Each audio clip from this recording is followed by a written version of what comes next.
बिस्मिल्लाहिर्रहमानिर्रहीम। अस्सलाम वालेकुम। कैसे हैं आप सब? उम्मीद करती हूँ सब ठीक होंगे।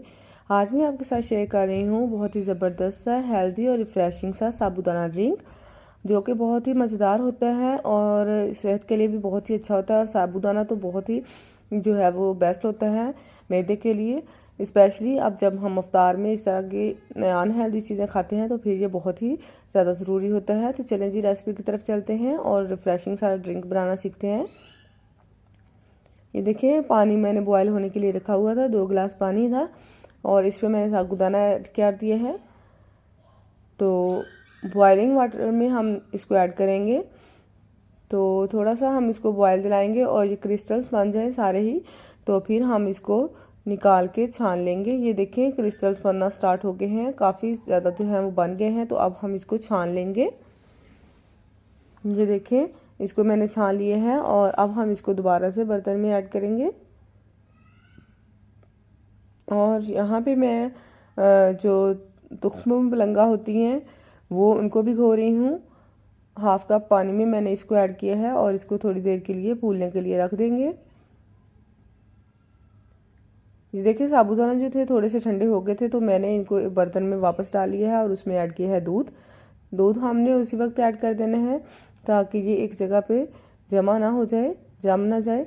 तो इस तरह से हम इसमें दूध डाल के 1 लीटर दूध में इसमें ऐड कर रही हूँ। तो हम इसको फ्रिज में रख देंगे ठंडा होने के लिए, क्योंकि इसमें हम बर्फ़ का यूज़ नहीं करेंगे, ऐसे ही इसको ठंडा करेंगे।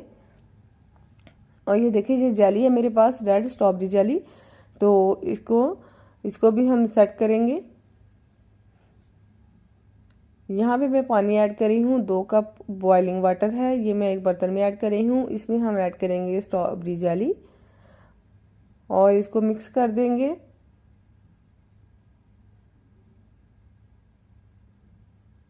मिक्स करने के बाद इसको भी हम ठंडा होने के लिए, सेट होने के लिए रख देंगे, जब तक दूध भी ठंडा हो जाएगा और ये जेली भी बन जाएगी और जो तुख्मे मलंगा हमने भिगो के रखी थी वो भी अच्छी तरह से फूल जाएंगी। ये देखिए, जेली भी सेट हो गई है और अब हमने इसको कट्स लगा लेने हैं। इस तरह छोटे छोटे पीसेस में मैं इसको कट कर रही हूँ। ये देखिए, इस तरह से हमने इसकी कटिंग कर लेनी है। ये देखिए, सारी कटिंग हो गई है और आप देख सकते हैं कि साइडों से भी ये अलग होना शुरू हो गई है। तो अब हम इसको भी निकालेंगे।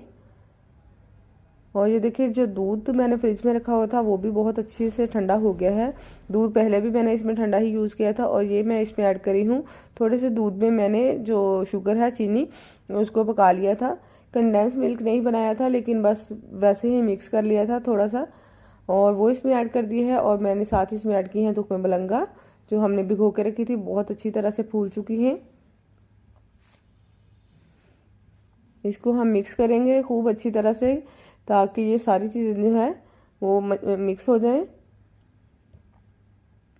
और अब हम इसमें जेली जो हमने सेट करके रखी हुई थी वो ऐड कर देंगे। हाफ जेली जो है वो मैं इसमें ऐड करूँगी और हाफ जो है वो हम सर्विंग के वक्त डाल लेंगे।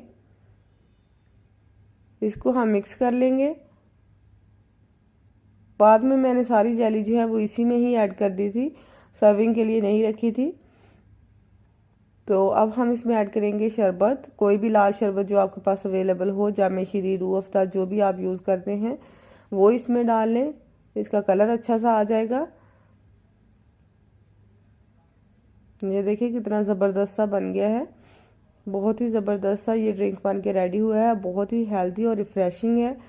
तो इस पॉइंट पे अगर आपको मेरी वीडियो अच्छी लग रही है तो वीडियो को लाइक कर दें, कमेंट सेक्शन में ज़रूर बताएं। ये देखिए, मैंने इनको सर्विंग ग्लास में निकाल लिए है। बहुत ही मज़ेदार, हेल्दी और रिफ़्रेशिंग सा हमारा ड्रिंक जो है वो बन के रेडी हो गया है।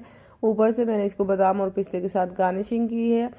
तो आई होप कि आपको भी ये बहुत ही पसंद आने वाला है, ज़रूर ट्राई कीजिएगा। और आप बता सकते हैं कमेंट सेक्शन में कि आपको वीडियो कैसी लगी है। तो इसी तरह की नेक्स्ट वीडियो के साथ दोबारा फिर से मिलेंगे, तब तक के लिए इजाज़त दीजिए। अल्लाह हाफिज़ एंड थैंक्स फॉर वॉचिंग।